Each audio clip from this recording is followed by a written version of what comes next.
Tag TV brings you daily news bulletin from India. Breaking news and views from India. You're watching South Asia NEWSLINE and have the top stories we are tracking for you on Monday, the 4th of August. Philippines President Marcos Jr. arrives in India to boost bilateral cooperation.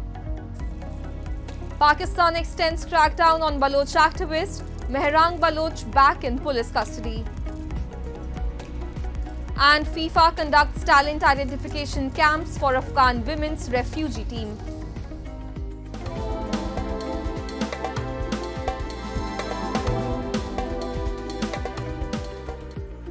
And now for all the details. In an aim to boost bilateral ties, Philippines President Ferdinand R. Marcos Jr. on Monday arrived in New Delhi for a 5-day state visit to India.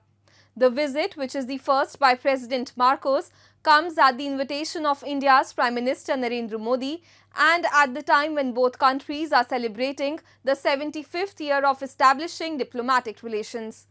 Before arriving in India, in a departure statement, the Philippines President described India as a valued friend of the Philippines, citing centuries-old cultural ties dating back to pre-colonial times. There is much potential for cooperation with India that will mutually benefit our peoples, Marcos was quoted as saying by Philippines state-run news agency PNA. The Philippines president will be accorded a ceremonial welcome later on Tuesday, following which he is scheduled to hold delegation-level talks with PM Modi. He will also meet his Indian counterpart Draupadi Murmu, following which he will emplain for India's IT hub Bangalore to meet industry leaders. He will conclude his visit on Friday, emplaining for Manila. And in yet another move highlighting Pakistan's relentless crackdown on dissent, the custody of prominent Baloch activist Mehrang Baloch and other BYC leaders has been extended once again. A report. In a continued crackdown by Pakistan on peaceful activism, an anti-terrorism court in Quetta in Balochistan has extended the police custody of Mehrang Baloch and other activists of Baloch Yakjati Committee for another 20 days. Arrested in March after protesting alleged enforced disappearances, they face charges of attacking Quetta Civil Hospital and inciting violence, claims widely condemned by rights groups as baseless and politically motivated. Mehrang has been held under the controversial Section 3 of the Maintenance of Public Order, a colonial-era law often used to detain activists without trial. Her custody has been extended repeatedly since March despite a lack of evidence. Prominent activist Sami Deen Baloch accusing the judiciary of enabling state repression. Taking to X, she called the continued detentions a sign of Pakistan's legal and moral bankruptcy. Though the BYC is not banned, Mehrang has been added to Pakistan's list of proscribed individuals, raising concerns over arbitrary blacklisting. In May, the Balochistan High Court rejected petitions for their release, reinforcing critics' claims of systemic suppression of dissent in Balochistan.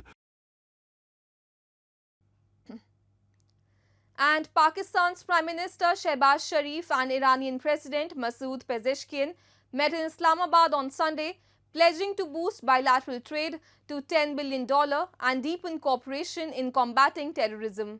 Reports suggest during the Iranian leaders' two-day visit, both leaders signed agreements across key sectors, including energy, climate change, tourism, law and justice, and information technology. Sharif, during a joint press briefing, reiterated support for Iran's peaceful nuclear program under the UN Charter and strongly condemned Israel's recent 12-day conflict with Iran, calling it unjustified. Pezeshkian thanked Pakistan for backing Iran during what he termed terrorist aggression by Israel and the United States. Both leaders also committed to strengthening border management and emphasized the shared resolve to prevent cross-border militant activity.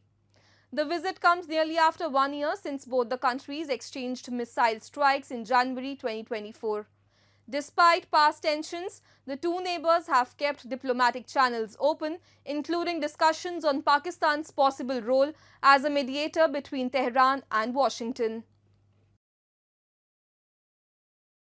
Many Afghan refugee players are participating in planned talent identification camps in Sydney, organized by FIFA for the Afghan women's refugee team in Sydney as part of efforts to build a 23-player women's squad for friendly internationals this year, informed the World Soccer Body. FIFA in May approved the formation of the Afghan refugee team with former Scotland and Celtic forward Pauline Hamill as their coach.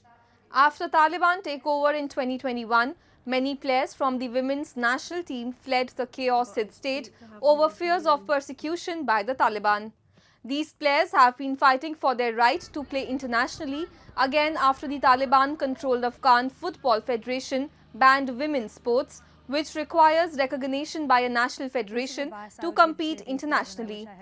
Hamill will announce a 23-player squad after all 3 camps, with the team then taking part in FIFA-approved friendlies later this year. I think when you speak to the girls, you can get some kind of understanding of what they have gone through to come to this point, and I think that's always going to be a part of who they are, said team coach Pauline Hamill. Being a refugee in a country is a big challenge, and football sports helping us. I know we cannot play for our national team, but we can still represent as a name of Afghanistan for refugee team, and this is a big impact for my sport life. And also this project have a big impact in all of the refugee girls, not just in Australia, in Europe, and even in Afghanistan. Maybe they can have a future opportunity to be part of this project and to get good experiences from this project, because this project helped us to learn new things. The Mohammad Yunus-led interim government in Bangladesh is set to unveil the July Declaration on 5th of August, marking the first anniversary of the student-led uprising that ultimately forced former Prime Minister Sheikh Hasina into exile last year. This declaration seeks to give formal and constitutional recognition to the 2024 mass movement, which toppled Hasina's Awami League regime. The interim government plans to present this historic document as a symbol of the popular revolution. The uprising, led by the group Students Against Discrimination, was sparked by years of growing dissatisfaction with Hasina's administration. The movement demanded not only justice but also fundamental political change. Now the National Citizens Party, the political wing of the students' group, has demanded the complete abolition of the 1972 Mujibist constitution, which they argue was drafted to serve a one-party state and no longer reflects the aspirations of a democratic Bangladesh. However, constitutional experts warn that dismantling the country's founding legal framework without a clear replacement risks creating political instability.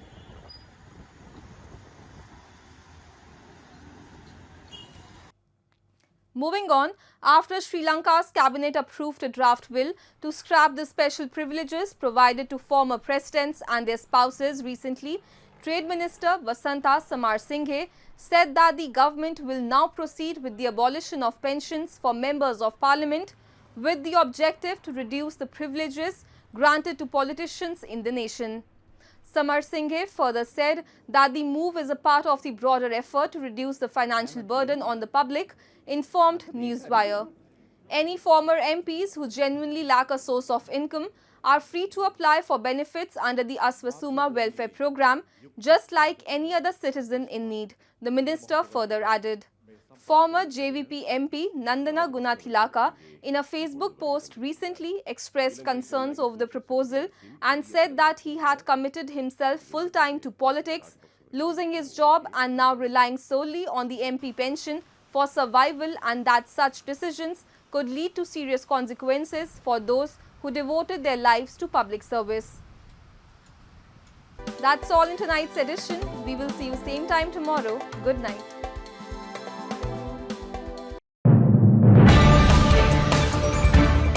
Tag TV brings you daily news bulletin from India. Breaking news and views from India.